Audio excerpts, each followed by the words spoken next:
Please take it. You need it more than I do. Raymond Walker slid his only breakfast, a small egg sandwich and coffee, across the diner table to the trembling homeless woman wrapped in a tattered coat. His 8-year-old daughter Sophie looked up at him with wide eyes. "But Dad, you didn't eat yesterday either." The woman's dirt-smudged hands hesitated over the food, tears streaming down her face. What Raymond didn't know was that this homeless woman was Elena Taylor, a billionaire CEO conducting an undercover social experiment, and his single act of kindness was about to trigger a chain of events that would transform everything. 3 weeks later, Raymond's world would change forever when 3 lawyers in expensive suits appeared at his warehouse job with an offer that seemed impossible. Raymond Walker had learned the cruel mathematics of poverty with painful precision. At 38 years old, his life had become an exhausting calculation of sacrifices, each day a careful equation balancing his daughter's needs against his own survival. The math was brutal and unforgiving.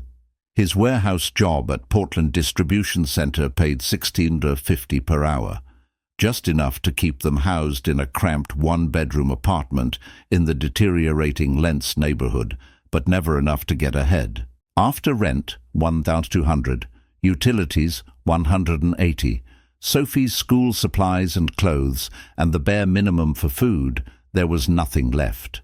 Some months, there wasn't even enough for that. Raymond had mastered the art of going without. He could stretch a bag of rice for a week, make a single box of pasta feed them both for days. He'd perfected the technique of eating just enough to keep working. A handful of crackers before his shift, a piece of fruit at lunch if he was lucky, saving the real meal for Sophie when she came home from school. His body had become a living testament to his sacrifices. At 6 feet tall, he dropped from a healthy 180 pounds to a gaunt 155. His clothes hung loose on his frame, his cheekbones had become prominent, and dark circles shadowed his eyes from the constant exhaustion of working 50-hour weeks while running on minimal food and sleep. But Raymond had learned to hide it. He'd perfected the bright smile for Sophie, the reassuring voice that told her everything was fine, the careful misdirection when she asked why he wasn't eating. "I had a big lunch at work," he'd lie, watching her devour the simple dinner he'd prepared. "You eat up, sweetheart. Growing girls need their energy." The truth was darker and more desperate. Raymond had been skipping meals for 3 months straight, not occasionally, systematically. He ate perhaps 1 small meal every other day, just enough to keep his body functioning for his physical warehouse job. The rest went to Sophie. His daughter was everything. She was the reason he woke up at 5 a.m. despite the bone-deep exhaustion. She was the reason he pushed through 10-hour shifts, loading and unloading trucks, even when his malnourished body screamed for rest. She was the reason he kept going when everything felt impossible. Sophie didn't know the full extent of their situation. At 8 years old, she understood they didn't have much money, that they couldn't afford new toys or eating out like other kids did. But Raymond worked hard to shield her from the crushing reality of their poverty. She didn't know that her father was starving himself to feed her. She didn't know that he'd been wearing the same 3 work shirts for 2 years, washing them by hand each night because they couldn't afford the laundromat. She didn't know that her father lay awake most nights, stomach cramping with hunger, doing mental calculations. Could they afford Sophie's winter coat and his blood pressure medication? Could they keep the heat on and still buy her the school field trip permission slip? Every decision felt like choosing between bad options and worse ones. Raymond's wife, Michelle, had died 4 years ago from complications during emergency surgery for a ruptured appendix. The medical bills had devastated them, wiping out their small savings and plunging Raymond into debt he was still trying to climb out of. Michelle had been the stable one, the nurse with the steady income and health insurance. When she died, everything collapsed. He'd tried to rebuild, but single parenthood on a warehouse wage in an increasingly expensive city was a losing battle. He'd applied for better jobs, hundreds of them, but his lack of college education closed door after door. He'd looked into assistance programs, but navigated a Byzantine system that seemed designed to humiliate and exhaust rather than help. So Raymond had adapted. He'd become an expert at survival. He knew which grocery stores marked down meat and produce at exactly 7 p.m. on Wednesdays. He knew how to make a crock-pot of beans last for multiple meals. He knew how to smile and tell Sophie they were having breakfast for dinner, when the truth was, he'd run out of money 3 days before payday. His co-workers at the warehouse didn't know the extent of his struggle. Raymond was proud, maybe too proud, and good at hiding his situation. He joked and laughed during breaks, deflected questions about his weight loss with comments about trying to get in shape, and never, ever accepted their offers to buy him lunch or coffee. But the physical toll was becoming undeniable. He'd started getting dizzy during shifts, his hands trembling when he lifted boxes. His supervisor had pulled him aside twice, concerned about his performance. "You okay, Walker? You seem off lately." Raymond had blamed allergies, lack of sleep, anything but the truth. He was slowly starving. The morning that would change everything started like any other brutal day. Raymond had woken at 5 a.m. after 3 hours of restless sleep, his empty stomach aching. He'd gotten Sophie ready for school, making her scrambled eggs and toast while he had nothing but black coffee, claiming he wasn't hungry. After dropping Sophie at school, he'd had 3 hours before his warehouse shift started at noon. He'd been walking through downtown Portland, trying to kill time without spending money, when he realized he was getting dangerously lightheaded. He hadn't eaten anything substantial in 2 days. Raymond made a rare decision. He'd go to Rosie's Diner on 82nd Avenue and spend $4.50 on their breakfast special, a small egg sandwich and coffee. It would mean going without lunch tomorrow, but he needed something in his system or he'd collapse at work and lose his job. That was the constant fear. One mistake, one sign of weakness, and he'd lose the only income keeping them afloat. The diner was nearly empty at 9 a.m. on a Tuesday. Raymond slid into a worn booth, ordered his breakfast and sat waiting, trying to ignore the gnawing hunger that had become his constant companion. That's when he saw her. The woman who shuffled into Rosie's Diner looked like she'd been living on the streets for months. Her clothes were layers of tattered, dirt-stained fabrics, an oversized coat with missing buttons over what might have once been a sweater, torn jeans, shoes held together with duct tape. Her hair was matted and dirty, her face smudged with grime, and her hands were wrapped in fingerless gloves with holes.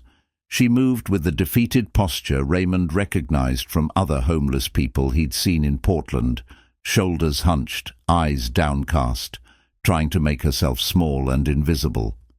She approached the counter hesitantly, speaking to the waitress in a voice barely above a whisper. Raymond couldn't hear the conversation, but he saw the waitress shake her head firmly, pointing toward the door. The homeless woman's shoulders sagged further. She turned to leave, and that's when Raymond saw her face fully. The exhaustion, the desperation, the hollow look of someone who'd lost hope. Something cracked open in Raymond's chest. He knew that look. He'd seen variations of it in his own mirror for years. He understood what it felt like to be invisible, to be dismissed, to be seen as less than human because of circumstances beyond your control. "Excuse me," Raymond called out before he could think better of it. "Ma'am?" The woman turned, her eyes widening in surprise that anyone was speaking to her. Raymond gestured to the seat across from him in the booth. "Would you like to join me? I just ordered breakfast, but I'm not that hungry. I'd be happy to share." The woman stared at him, clearly suspicious. People didn't do things like this, not for people who looked like her. "It's okay," Raymond said gently. "No strings attached. You just look like you could use a meal." She approached slowly, cautiously, sliding into the booth while watching him carefully, ready to bolt if this was some kind of trick or cruelty. The waitress arrived with Raymond's egg sandwich and coffee, setting them down with a disapproving look at the new addition to the table. Raymond ignored her judgment. He pushed the plate and coffee cup across the table toward the woman. "Please take it. You need it more than I do." That's when the diner door chimed, and Sophie walked in with her friend's mom, Mrs. Patterson, who'd offered to pick Sophie up from the school nurse's office. She'd felt sick during class, and they'd called Raymond's emergency contact. Sophie ran to the booth, concern on her young face. "Dad, Mrs. Patterson said you were here. I don't feel good." She noticed the untouched breakfast in front of the homeless woman, then looked at her father's empty space at the table. Her 8-year-old brain made the connection instantly. "But Dad, you didn't eat yesterday either," Sophie said, her voice small and worried. Raymond's face flushed. He hadn't meant for Sophie to know how often he skipped meals. He forced a smile. "I'm fine, sweetie. I had a big meal at work yesterday. This nice lady needs it more than me right now." The homeless woman's dirt-smudged hands hesitated over the food, tears suddenly streaming down her face, cutting clean tracks through the grime on her cheeks. You don't have enough for yourself, and you're giving me your food." "Everyone deserves kindness," Raymond said simply. "Everyone deserves to eat." The woman's hands trembled as she reached for the sandwich. She took a small bite, then another, eating slowly, as if she couldn't quite believe it was real. Tears continued flowing down her face. Mrs. Patterson watched the scene with visible discomfort, clearly wanting to leave. She put a hand on Sophie's shoulder. "Raymond, I can take Sophie home and stay with her until you're done with work if you need." Raymond nodded gratefully, squeezing Sophie's hand. "Thank you. I'll be home by 6. After they left, Raymond sat across from the homeless woman, watching her eat his breakfast, his only meal. He didn't feel noble or saintly. He just felt tired and hungry, and like he'd done the only thing a decent human being could do. "What's your name?" he asked gently. The woman looked up, still chewing, tears still falling. People call me Ellie." "I'm Raymond. It's nice to meet you, Ellie." She finished the sandwich and drank the coffee slowly, savoring every drop. When she was done, she looked at Raymond with an intensity that seemed almost out of place with her appearance. "You gave me your only food," she said quietly. "You're hungry. Your daughter knows you don't eat, and you still gave it to me." Raymond shrugged, uncomfortable with the attention. "We've all got to look out for each other. That's how we survive." "Why?" Ellie pressed. "Most people wouldn't even see me. They look right through people like me. Why did you help?" Raymond was quiet for a moment, thinking about how to put it into words. "Because I know what it's like to be invisible. I know what it's like when the system fails you, and nobody seems to care if you live or die. I know what it's like to be hungry and desperate and feel like the world has forgotten you exist." He met her eyes directly. "I see you. You're not invisible to me. You're a person who deserves dignity and kindness, just like everyone else." Fresh tears spilled down Ellie's face. She reached across the table and gripped Raymond's hand with surprising strength. "You're a good man, Raymond Walker." He hadn't told her his last name. Before Raymond could process that detail, Ellie stood up from the booth. "Thank you. You'll never know what this meant to me." She walked out of the diner, and Raymond sat there for another few minutes, trying to ignore his cramping stomach before heading to his warehouse shift, late now, hoping his supervisor would understand. What Raymond didn't know was that Ellie wasn't homeless at all. Elena Taylor was one of the wealthiest self-made women in America. At 36 years old, she was the founder and CEO of Taylor Tech Solutions, a software company she'd built from her college dorm room into a billion-dollar enterprise. Forbes estimated her net worth at $3.2 billion. But Elena's wealth had created a profound problem. She'd become completely isolated from the reality most people lived in. Surrounded by other billionaires, tech executives, and yes-men who agreed with everything she said, Elena had begun to feel disconnected from the world, questioning whether genuine human kindness still existed. She'd grown up poor, raised by a single mother who'd worked 3 jobs to keep them housed and fed. Elena remembered what it felt like to be hungry, to be looked down on, to be treated as less than because of her economic status. Those memories had driven her success, fueling her determination to never be powerless again. But somewhere along the way to billions, Elena realized she'd lost touch with something essential. She couldn't remember the last time someone had been kind to her without wanting something in return.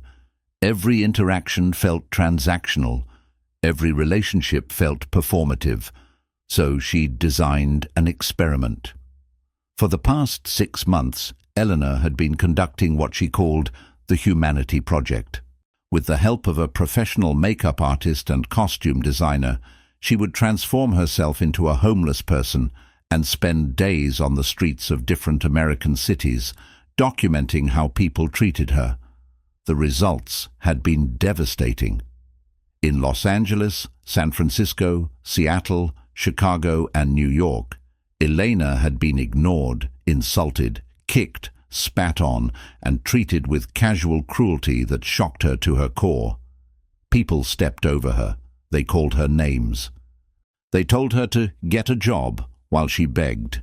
Security guards chased her away from storefronts. Restaurant owners threatened to call police when she asked for water.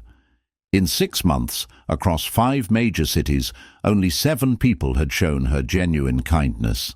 7 people out of tens of thousands she'd encountered. Portland was meant to be her final test city before concluding the project. She'd been on the streets for 4 days, sleeping in her car at night, with her security team watching from a distance, and spending days navigating the city as Ellie, a homeless woman. The results had been consistent with other cities: indifference at best, cruelty at worst. Until Raymond Walker.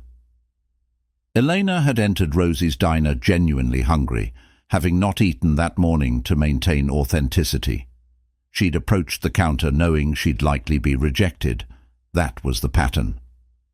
When the waitress dismissed her, Elena had prepared to leave and try another location. Then Raymond had called out to her. What happened next had shaken Elena to her core. She'd sat across from this man who was clearly struggling himself. She could see the signs of malnourishment, the worn clothes, the exhaustion, and watched him give her his only meal without hesitation. When his daughter had walked in and revealed that Raymond hadn't eaten yesterday either, Eleanor had nearly broken character. This man was starving himself, and he'd still given his food to a stranger. In that moment, Eleanor had found what she'd been searching for: proof that genuine human goodness still existed. Not transactional kindness, not performative charity. Real, selfless compassion from someone who had nothing to give but gave anyway. After leaving the diner, Eleanor had returned to her downtown hotel suite, removed her disguise, and immediately called her head of security and her lead attorney. "I need a full background check on Raymond Walker," she'd said, her voice still thick with emotion. "Everything. His employment, his financial situation, his history. I need to know his life story." "Already on it," her security chief Marcus Chen had replied. He'd been monitoring all her Humanity Project interactions from a distance, recording everything. Within 3 hours, Eleanor had a comprehensive file on Raymond Walker. What she read had made her cry. Raymond's wife Michelle had died, leaving behind crushing medical debt. Raymond had been working brutal hours at minimum wage, trying to provide for his daughter. He was 3 months behind on rent, facing eviction. His bank account had 47 bills. He had been systematically starving himself to feed his daughter for months, and he'd given his only meal to a stranger. Elena had made her decision immediately. She'd called her team of lawyers into the hotel conference room that evening. "I want to change this man's life," she'd said simply. "Get creative. I want comprehensive, life-changing help, but I want it done in a way that preserves his dignity. No handouts that feel like charity. Create opportunities that feel earned." Her attorneys had worked through the night, crafting a plan. 3 weeks later, everything was ready. Raymond was loading a pallet of boxed electronics onto a truck when his supervisor, Jerry, called out from across the warehouse floor. "Walker, someone here to see you. Conference room." Raymond's stomach dropped.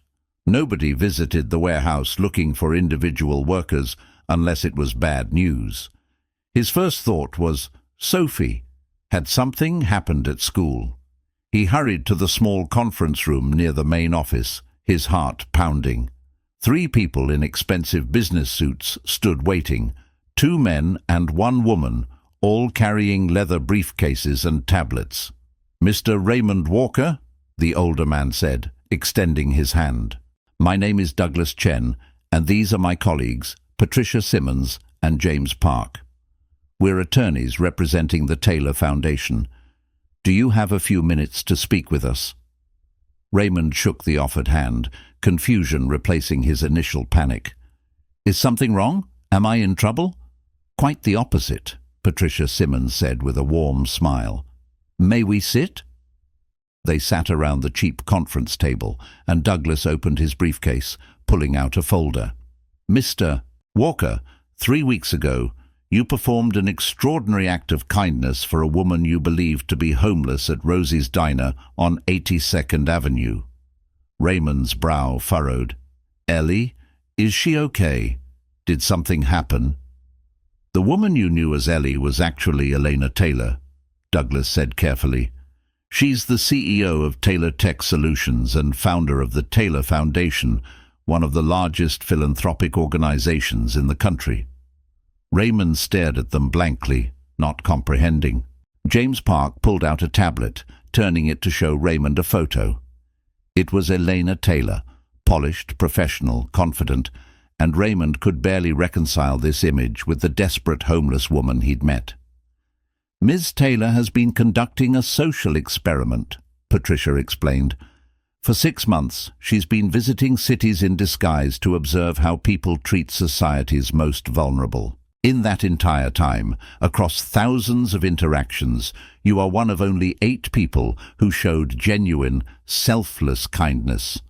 Raymond's head was spinning. "I don't understand. Why are you telling me this?"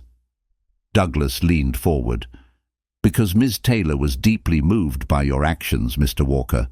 When she learned about your personal circumstances, your financial struggles, your dedication to your daughter, your consistent character despite incredible hardship, she became determined to help you. The Taylor Foundation has a program called Second Chances," Patricia continued. "We identify individuals who demonstrate exceptional character and provide them with opportunities to transform their lives. Mr. Walker, we'd like to offer you a position." She slid a document across the table. Raymond picked it up with shaking hands, scanning the text. His eyes caught on numbers that seemed impossible. This is a job offer. "Director of Community Outreach for the Taylor Foundation, Portland office," James confirmed. "Your role would involve identifying individuals and families in need, developing support programs, and building partnerships with local organizations to maximize our community impact." Raymond's eyes were locked on the salary figure. $78,000 per year, with full benefits including comprehensive health insurance, retirement matching, and tuition assistance. "This can't be real," Raymond whispered.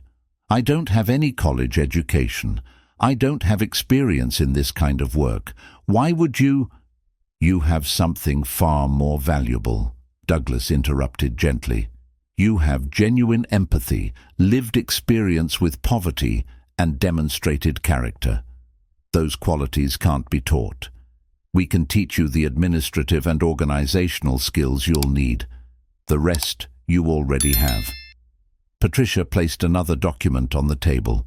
"Additionally, the Taylor Foundation would like to provide immediate assistance while you transition to your new position. We're prepared to offer a $15,000 emergency grant to address your current financial crisis, paying your back rent, catching up your utilities, and providing a buffer while you get stable." Raymond felt tears burning his eyes. This couldn't be happening. Things like this didn't happen to people like him. "There's more," James said, his voice kind. "The position includes a housing allowance. We have a 3-bedroom apartment in the Pearl District that you and your daughter could move into immediately, rent-free for the first year, while you establish financial stability."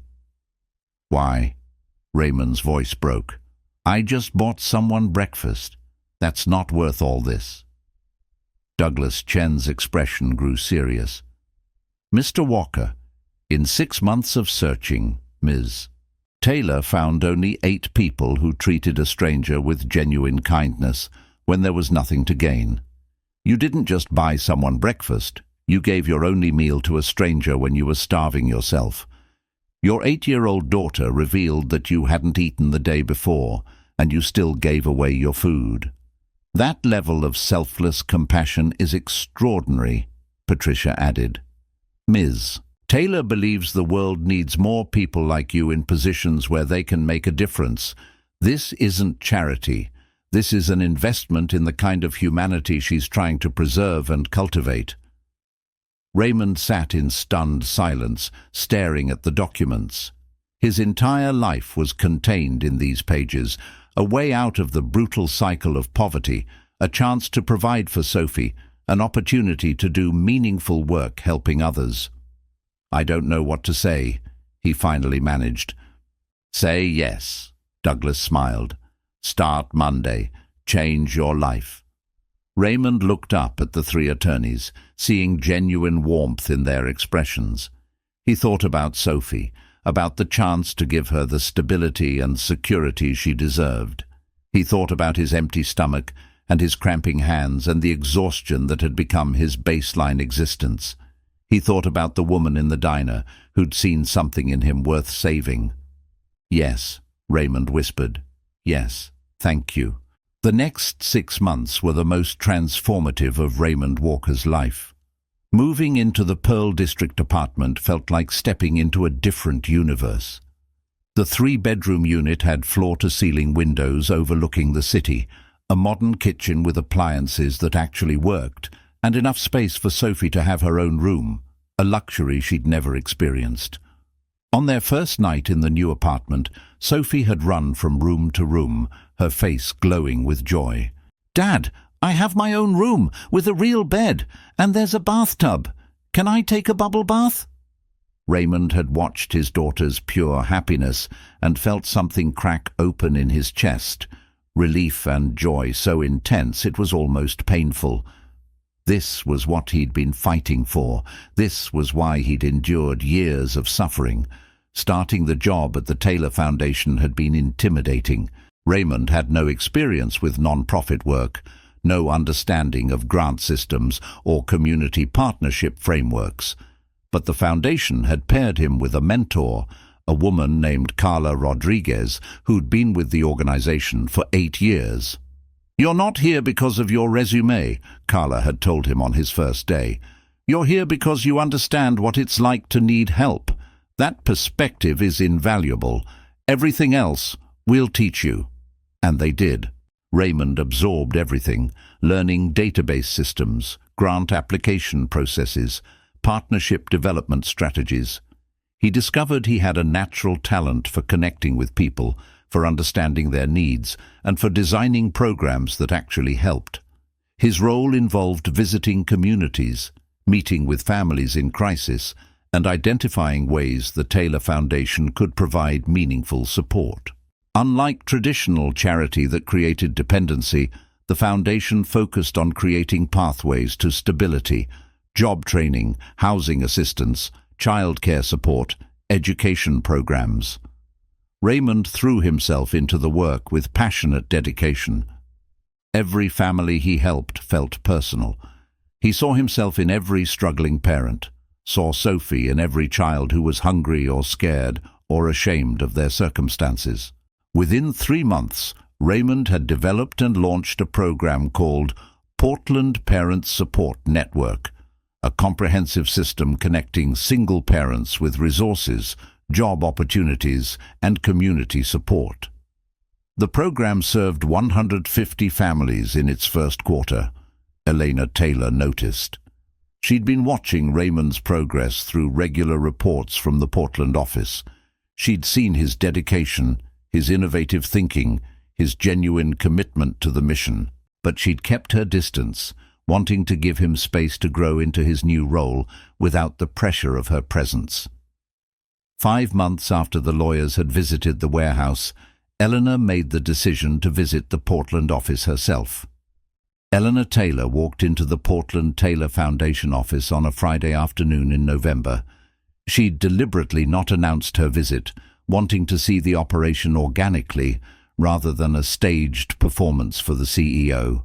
The office was buzzing with activity. Staff members were working at desks, phones were ringing. A group was gathered around a conference table discussing what looked like program metrics. And there, in the corner office with the door open, was Raymond Walker. He'd changed dramatically from the gaunt, exhausted man Eleanor had met at Rosie's diner. Raymond had gained back healthy weight, the dark circles under his eyes had faded, and he carried himself with new confidence. But what struck Elena most was his expression, focused, engaged, alive in a way he hadn't been before. He was on the phone, speaking with gentle authority. "I understand, Mrs. Chen. I've been in your exact situation. Here's what we're going to do. I'm sending you the application for our emergency housing fund today, and I'm personally going to walk it through the system. You'll have an answer by Wednesday. Your kids are not going to be on the streets, I promise you." Elena felt her throat tighten with emotion. This was why she'd done it. This was what was possible when you invested in human potential. She knocked on the doorframe. Raymond looked up and for a moment didn't recognize her. Then his eyes widened in shock. "Ms. Taylor," he stammered, standing quickly and nearly knocking over his coffee. "I didn't know you were visiting. Nobody told me." "That was intentional," Elena smiled, walking into his office. "I wanted to see the real operation, not a show. May I sit?" "Of course, please." Raymond gestured to the chair across from his desk, his hands shaking slightly. "I'm sorry. I never properly thanked you for what you did for me and Sophie.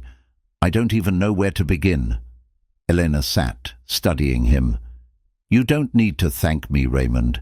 You earned this opportunity. I just opened a door. You walked through it and proved you belonged here." "I've been reading your reports," she continued. "The Parents Support Network is impressive. You've helped 150 families in 3 months. That's remarkable." Raymond relaxed slightly, his passion for the work overcoming his nervousness. "Those families were me 6 months ago. I know exactly what they need because I lived it. The system is broken. There's no coordination between services. Application processes are deliberately complicated, and people are treated like problems instead of human beings. I'm just trying to fix what I experienced." "Tell me about it," Elena said, leaning forward. "Tell me what you're seeing." For the next hour, they talked. Raymond shared stories of families he'd helped, explained the gaps he was seeing in social services, described programs he wanted to develop. Elena listened intently, asking thoughtful questions, challenging some assumptions, encouraging bold ideas. She found herself captivated not just by his ideas, but by him, his authenticity, his passion, his refusal to accept that poverty was inevitable or unsolvable. He spoke with the moral authority of someone who'd survived the system and was determined to transform it. "You remind me of myself," Elena said quietly when he paused.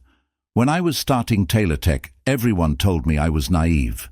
They said the tech industry was too competitive, that someone from my background couldn't compete with Stanford and MIT graduates. But I had something they didn't. I'd been hungry. I'd been underestimated. And that gave me a different kind of motivation. Raymond nodded. That's exactly it. I'm not smarter than people who went to college, but I understand what it feels like to be invisible. I know what it's like when nobody sees your potential. That's why I fight so hard for these families, because I remember. Their eyes met across the desk, and something unspoken passed between them, recognition, respect, a connection deeper than professional admiration. The moment was interrupted by a knock on the door. Carla Rodriguez poked her head in. Raymond, sorry to interrupt, but Sophie's school just called. She's fine, but she forgot her permission slip for the field trip, and she's upset. They need you to bring it. Raymond immediately stood. I'm sorry, Ms. Taylor. I need to go, Elena said warmly. Your daughter comes first. Always. Raymond grabbed his jacket, then hesitated. Would you like to meet her? Sophie's school is just 10 minutes away, and she's heard so much about you. She calls you the Angel Lady. Eleanor felt her heart squeeze. I'd love to meet her. 20 minutes later, Elena Taylor, billionaire CEO, found herself sitting in an elementary school hallway, waiting while Raymond delivered the permission slip. When he emerged from the classroom, a blonde girl with bright eyes bouncing beside him, Elena stood. Sophie, this is Ms. Taylor, Raymond said gently. Sophie stared up at Elena with the unfiltered intensity only children possessed. Then she walked forward and wrapped her arms around Elena's waist in a tight hug. Thank you for saving my daddy, Sophie whispered. He's not sad anymore. Eleanor knelt down to Sophie's level, tears pricking her eyes. Your daddy saved himself, sweetheart. He's an extraordinary man. You're very lucky to have him. I know, Sophie said seriously. He's the best daddy in the whole world. That night, Elena returned to her hotel and couldn't stop thinking about Raymond and Sophie, about the transformation she'd witnessed, about the connection she'd felt, about Raymond's passion and integrity. She'd helped hundreds of people through her foundation, but none had affected her like this. Raymond's new life seemed almost too perfect. The job was fulfilling, Sophie was thriving in her new school, and he'd finally achieved the stability he'd desperately fought for years to obtain. But his work at the Taylor Foundation had made him an enemy, though he didn't know it yet. Marcus Thornton was a 52-year-old real estate developer who'd built his fortune by exploiting Portland's housing crisis. His company, Thornton Properties, specialized in buying up low-income apartment buildings, evicting tenants on technicalities, then renovating and renting the units at triple the previous cost. It was legal, barely, and it was making him rich. Over the past 5 years, Thornton had displaced over 2,000 families in Portland, directly contributing to the homelessness crisis while profiting enormously. Raymond's parents' support network had become a major obstacle to Thornton's business model. The program included tenant legal advocacy, helping families fight unjust evictions and holding landlords accountable for code violations. Raymond had personally helped stop 12 eviction proceedings in the past 2 months, costing Thornton over $400,000 in delayed projects. Thornton had tried subtle pressure first, calling the Taylor Foundation board with vague complaints about aggressive advocacy, implying liability concerns. But the foundation had backed Raymond completely, so Thornton decided to get personal. He hired a private investigator to dig into Raymond's background, looking for anything compromising. What he found was Raymond's past financial desperation, and Thornton decided to weaponize it. On a Tuesday morning, Raymond arrived at his office to find an envelope on his desk with no return address. Inside was a letter on expensive stationery. Mr. Walker, I've become aware that you accepted a large sum of money and employment from Elena Taylor after a brief encounter. Some might view this arrangement as inappropriate. I'd hate for questions to arise about the nature of your relationship with Ms. Taylor, or whether you obtained your position through legitimate means. Perhaps we should discuss how to avoid such unfortunate speculation. I'll be in touch. MT. Raymond's hands trembled as he read the letter. The implication was crystal clear. Thornton was threatening to create a scandal, suggesting Raymond had somehow manipulated or seduced Elena for financial gain. It was disgusting and absurd, but Raymond knew that rumors didn't need to be true to be destructive. He'd worked too hard, and Elena had invested too much for him to become a liability. His first instinct was to resign, to remove himself before Thornton could damage the foundation or Elena's reputation.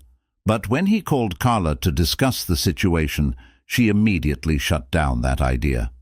"Absolutely not," Carla said firmly. "This is extortion, Raymond. We're calling the lawyers, now." Within 2 hours, Douglas Chen and Patricia Simmons were in Raymond's office reviewing the letter. Within 4 hours, they'd identified Marcus Thornton as the sender, and within 6 hours, Elena Taylor herself was on a plane to Portland.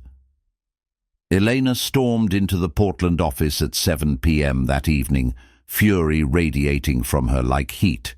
She'd been in a San Francisco meeting when Douglas had called with the news, and she'd left immediately. "Where is he?" she demanded. "Conference room," Carla said. "He's been in there for 3 hours trying to draft a resignation letter." Elena's jaw clenched. She walked to the conference room and opened the door without knocking. Raymond sat at the table, his head in his hands, surrounded by crumpled paper. He looked up when she entered, and Elena saw the defeated expression on his face, the same look he'd had at the diner 6 months ago. "You're not resigning," Elena said, closing the door behind her. "I have to," Raymond said, his voice hollow. "If Thornton starts spreading rumors about us, it'll destroy your reputation. It'll undermine everything the foundation does. People will think I slept my way into this job, that you're some kind of—" "Stop," Elena commanded. "Listen to me very carefully, Raymond. Marcus Thornton is a predatory criminal who's displaced thousands of families and profited from human misery. He's threatening you because you're interfering with his ability to exploit vulnerable people. This is retaliation, and it's illegal." She sat across from him, her expression intense. "More importantly, I don't care what he threatens to say. I know the truth. You earned your position through talent and dedication. Our relationship is professional and appropriate. Anyone who knows either of us would never believe otherwise. But if there's even a perception, then we fight it," Eleanor interrupted. "We don't let bullies win by preemptively surrendering. We don't let criminals dictate our actions through intimidation. You taught me that, actually." Raymond looked confused. "What do you mean?" "When you gave me your meal at the diner, you had every reason not to," Elena said softly. "You were starving. Your daughter was watching. Someone might have judged you for enabling a homeless person, but you didn't care about those things. You did what was right because it was right." She reached across the table and took his hand. "I'm not going to let Marcus Thornton destroy you for doing good work. We're going to fight back, together." Raymond stared at their clasped hands, then up at Elena's determined face. He saw the same fierce protection in her eyes that he felt whenever someone threatened Sophie. "What do we do?" he asked quietly. Elena smiled, and it wasn't kind. "We go to war." Over the next week, Elena's legal team assembled a comprehensive case against Marcus Thornton and Thornton Properties. They filed complaints with the Oregon Department of Justice for tenant harassment, submitted evidence of code violations at 17 of his properties, and provided documentation of fraudulent eviction practices to the Portland District Attorney. Simultaneously, Eleanor reached out to 3 of her billionaire friends who owned major Portland media companies. Within days, investigative journalists were publishing exposés on Thornton's practices, interviewing families he'd displaced, documenting his pattern of exploitation. The public response was explosive. Portland's City Council announced an emergency investigation into Thornton properties. Tenant rights organizations filed class action lawsuits. Banks started declining to finance his projects due to reputational risk. Marcus Thornton's empire began crumbling. In desperation, Thornton made his threatened move. He called a press conference and claimed that Raymond Walker and Elena Taylor were engaged in an inappropriate relationship, that Raymond had received his position through personal rather than professional connections. Elena held her own press conference 3 hours later. Standing at a podium with Raymond beside her and Douglas Chen on her other side, Elena addressed a room full of reporters with calm, controlled fury. "6 months ago, I conducted a social experiment," she began. "For half a year, I disguised myself as a homeless woman and observed how people treated society's most vulnerable. In that time, thousands of people ignored me, insulted me, kicked me, and spat on me. 8 people showed me genuine kindness." She gestured to Raymond. Raymond Walker was one of those 8. When I met him, he was working a warehouse job, struggling to feed his daughter, and literally starving himself to provide for her. Despite his own desperate circumstances, he gave me his only meal, without hesitation. Eleanor's voice grew stronger. "When I learned about Raymond's situation and his character, I offered him a position with the Taylor Foundation, not because of anything inappropriate, but because I recognized that someone with his empathy, lived experience, and integrity was exactly who should be helping families in crisis." She turned to face the cameras directly.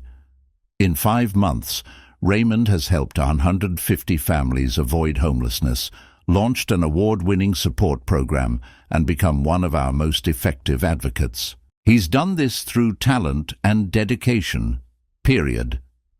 Marcus Thornton is attempting to destroy Raymond's reputation because Raymond's work is interfering with Thornton's ability to exploit vulnerable people for profit."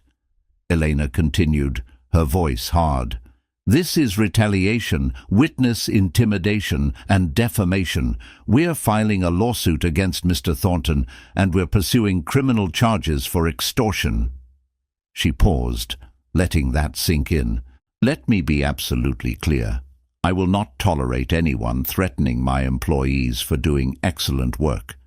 I will not allow bullies to weaponize innuendo and lies. And I will not let someone who's displaced thousands of families lecture anyone about ethics."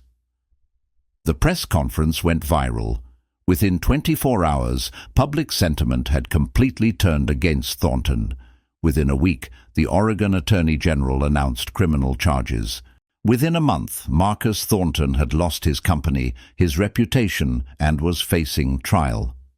Raymond had been vindicated, but the experience had left him shaken. In the aftermath of the Thornton situation, Raymond and Elena found themselves spending more time together. Elena stayed in Portland for 3 weeks, ostensibly to support the office during the crisis, but increasingly because she didn't want to leave. They fell into a pattern of working late together, grabbing dinner to discuss foundation projects, talking for hours about their shared passion for helping others. Their conversations ranged from policy details to personal stories, from strategic planning to philosophical debates about justice and compassion. One evening, they were sitting in Raymond's office long after everyone else had gone home, Chinese takeout containers scattered across his desk, discussing a new housing program Raymond wanted to develop. "What if we bought apartment buildings ourselves?" Raymond was saying, his enthusiasm building. "Instead of just fighting bad landlords, we become the landlord, buy up buildings in low-income areas, renovate them, and rent them at affordable rates. Create permanently affordable housing that isn't subject to market exploitation." Elena listened, her chin resting on her hand, watching his face light up with passion. "That's ambitious and expensive." The foundation has the resources, Raymond countered, and the long-term impact would be massive. We could house thousands of families permanently, create stable communities, prove that affordable housing can be sustainable. You're not wrong, Eleanor said thoughtfully. It would require significant capital investment and a major operational expansion. But I like the vision. She paused, then added with a slight smile, "You know, when I first hired you, I thought you'd be good at direct services, helping individual families. I didn't anticipate you'd turn into a policy innovator." Raymond laughed. "I'm just a guy who lived in terrible apartments managed by terrible landlords. I know exactly what needs to change." "That's what makes you brilliant at this," Elena said softly. "You have lived expertise that no amount of education can replicate." Their eyes met across the desk, and the moment stretched. The air between them felt suddenly charged with something beyond professional respect. Raymond looked away first, clearing his throat. "I should get home. Sophie's with Mrs. Patterson, but it's getting late." "Right," Elena said, standing quickly. "Of course." As Raymond packed up his things, Elena found herself not wanting the evening to end. "Raymond," she said impulsively, "would you and Sophie want to have dinner this weekend? Nothing work-related, just dinner." Raymond turned, surprise on his face. Like friends having dinner," Elena finished quickly. "I'd like to get to know Sophie better, and I'd like to spend time with you outside of conference rooms and crisis management." A slow smile spread across Raymond's face. "Sophie would love that. So would I." Saturday evening arrived, and Elena picked them up in her car, not the company Tesla or the chauffeured SUV, but her personal vehicle, a modest Honda Accord that made Raymond laugh. "What?" Elena protested. "I like practical cars." "You're a billionaire driving a Honda," Raymond grinned. "That's very on-brand for someone who spent 6 months pretending to be homeless." Dinner was at a family-friendly Italian restaurant in northwest Portland. Sophie was initially shy around Elena, but warmed up quickly when Elena started asking about her favorite subjects in school and what books she was reading. "I like science," Sophie said enthusiastically. "We're learning about space and planets. Did you know that Jupiter has 79 moons?" "I did not know that," Eleanor said seriously. "That's fascinating. Do you think you want to be a scientist when you grow up?" Sophie nodded vigorously. "Or maybe an astronaut, or a doctor like my mum was." Raymond's expression flickered with old pain, but Sophie continued without noticing. "Dad says I can be anything I want if I work hard. He says that's what you did. You worked really hard and now you help people."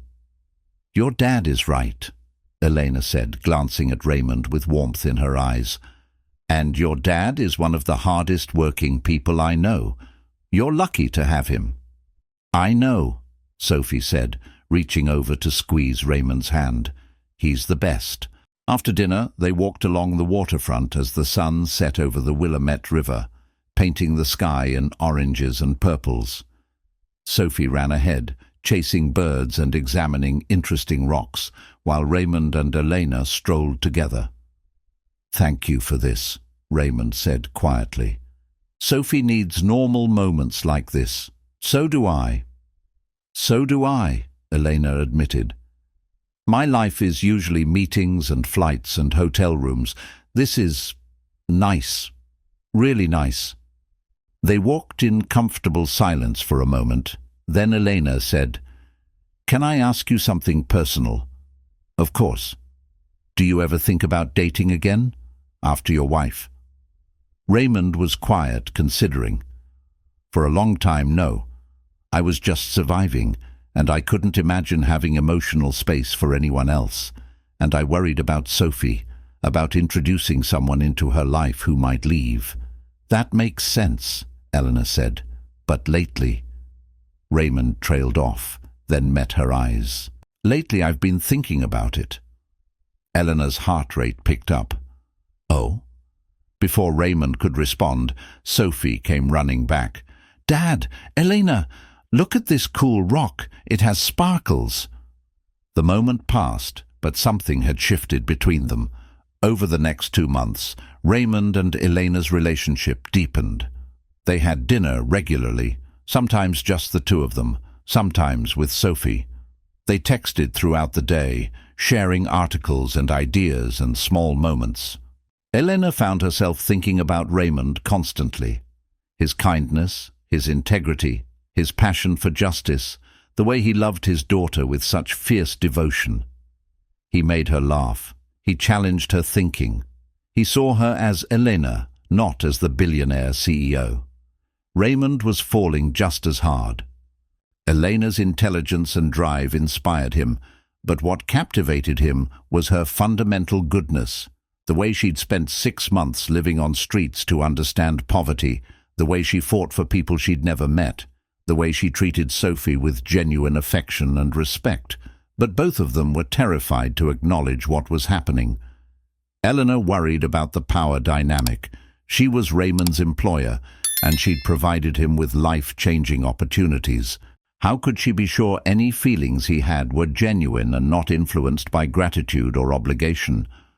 Raymond worried about the wealth gap. He'd gone from barely surviving on $16.50 an hour to a comfortable $78,000 salary. But Elena was worth $3.2 billion. They came from different worlds. What could he possibly offer someone who had everything? The tension finally broke on a rainy evening in February. Elena had come to Portland for a foundation board meeting. Afterward, she'd stopped by Raymond's office to discuss an agenda item, but they'd ended up talking about nothing work-related, just stories and jokes and easy conversation. When Elena finally stood to leave, it was past 8 p.m. and raining hard outside. "Let me drive you to your hotel," Raymond offered. "You'll get soaked." In Raymond's car, with rain drumming on the roof and the windows fogging up, they sat in the parking lot of Elena's downtown hotel. Neither moved to get out.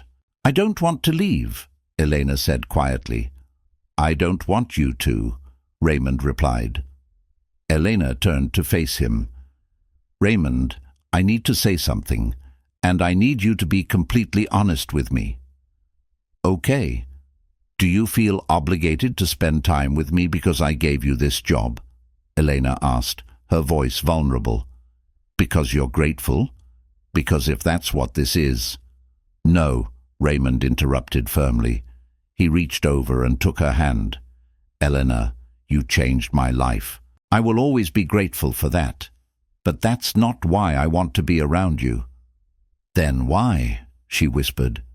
"Because you see people," Raymond said, his voice thick with emotion. "You see their value and their potential when everyone else looks through them. You fight for strangers because it's right. You knelt down to talk to my daughter like she was the most important person in the world." He squeezed her hand. "You're brilliant and driven, and you use your power to help people instead of control them. You make me want to be better. You make me laugh. And when you walk into a room, everything feels lighter." Tears were streaming down Elena's face. "I was terrified you only saw me as your boss, as the person who saved you." "You didn't save me," Raymond said gently. "You gave me an opportunity, but I saved myself. And you. Elena, you're the most remarkable person I've ever met. Not because of your money, because of who you are." They stared at each other in the dim interior of the car, rain creating a cocoon of sound around them. "I'm falling in love with you," Elena said, her voice barely audible. "I already have," Raymond replied. They kissed in the rain-soaked car, tentative at first, then deeper, 6 months of suppressed feelings breaking free. When they finally pulled apart, both were breathless. "This is complicated," Elena said, her forehead resting against his. "I know," Raymond agreed. "People will talk. They'll say I'm your sugar mama or that you're taking advantage." "Let them talk," Raymond said firmly. "I know the truth. You know the truth. That's what matters." Eleanor pulled back to look at him seriously. I don't want this to affect your job. If we do this, we need to be completely professional at work. I don't want anyone to question your competence or achievements. Agreed, Raymond said. At work, you're my boss. Outside of work, you're... What are you outside of work? Elena smiled, tears still on her cheeks. I'm yours, if you'll have me. Yes, Raymond said simply. Yes. Raymond and Elena kept their relationship quiet at first, wanting to establish a solid foundation before facing public scrutiny. They navigated the complicated dynamics carefully, maintaining strict professionalism at work while building their personal relationship outside of office hours. The most important consideration was Sophie. Raymond sat down with his daughter 3 weeks into his relationship with Elena, nervous about how she'd react. Sophie, I need to talk to you about something important, he said one evening after dinner. Is it about Elena? Sophie asked casually, not looking up from her homework. Raymond blinked in surprise. How did you... Dad, you smile at your phone when she texts, Sophie said with the withering wisdom of an 8-year-old. And you wear your nice shirt when you know she's going to be at the office. And you get all weird and happy after you have dinner with her. Raymond couldn't help but laugh. Okay, I guess I'm not subtle. How do you feel about it? Sophie looked up from her homework, her expression thoughtful. Do you love her? I think I do, Raymond admitted.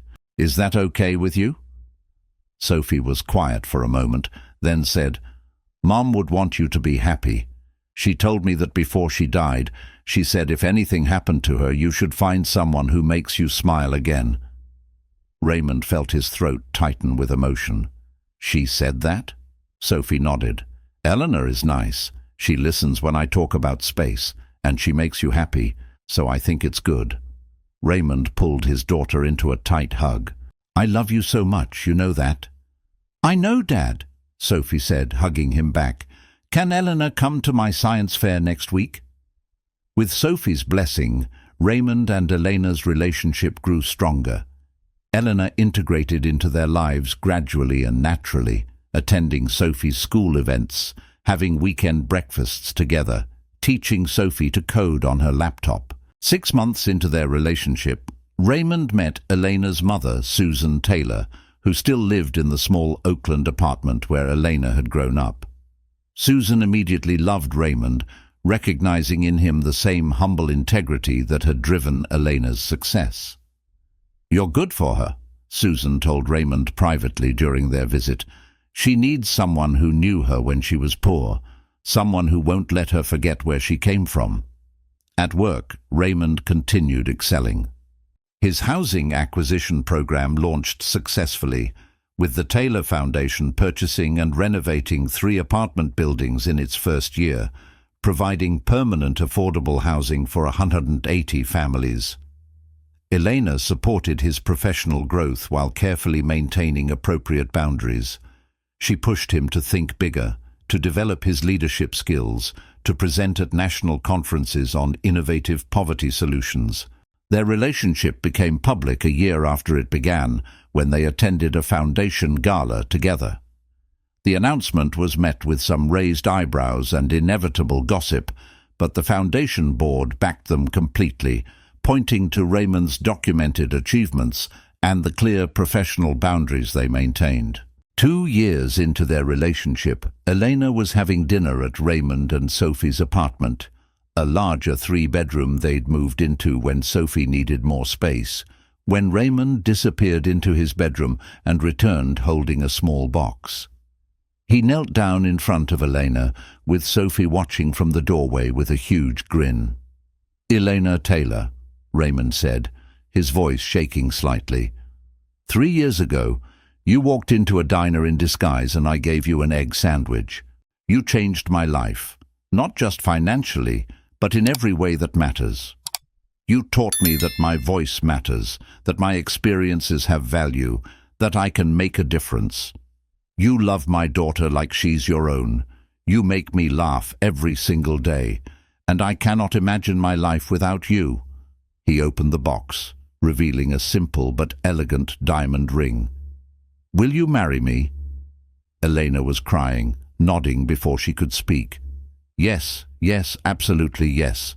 Sophie ran over and wrapped her arms around both of them, and the three of them sat on the living room floor, crying and laughing and holding each other. Raymond Walker Taylor stood on the stage at the Portland Convention Center, looking out at an audience of 2,000 non-profit professionals, foundation directors and social workers who'd gathered for the National Conference on Poverty Solutions. "5 years ago," he began, "I was working a warehouse job, skipping meals to feed my daughter and facing eviction. I was invisible to most of the world, just another poor person that society had written off. Then I did something simple. I gave my breakfast to someone who needed it. That single act of kindness changed the trajectory of my entire life, not because it was extraordinary, but because someone with power and resources chose to see me, to value me, to invest in my potential." He gestured to the front row, where Eleanor sat next to Sophie, now 11 years old, and their 2-year-old son, Marcus, named ironically after the man who'd tried to destroy Raymond, who'd ended up in prison for fraud. "I'm here today not to tell you my story is special," Raymond continued. "I'm here to tell you there are millions of people just like who I was. Intelligent, capable, hard-working people who are invisible because of economic circumstances. They don't need saving. They need opportunities. They need someone to see their value. The question we must ask ourselves is, who are we not seeing? Whose potential are we overlooking? What would be possible if we invested in people instead of dismissing them?" The audience gave him a standing ovation. After the speech, as Raymond was surrounded by people wanting to discuss his programs, Eleanor stood back and watched her husband with pride and love. A woman approached her, another conference attendee who recognized Elena. "You two are relationship goals," the woman said with a smile. "The billionaire who saw past the poverty to the person underneath. It's like a fairy tale." Elena shook her head gently. "It's not a fairy tale. Raymond was already extraordinary. He just needed a chance to show it. I didn't save him. I just stopped being one of the people who was blind to his value." She looked over at Raymond, who was gesturing animatedly while explaining his housing program to a group of city officials, Sophie standing beside him with a proud smile. "He's saved himself," Eleanor said softly. "I just bought him breakfast."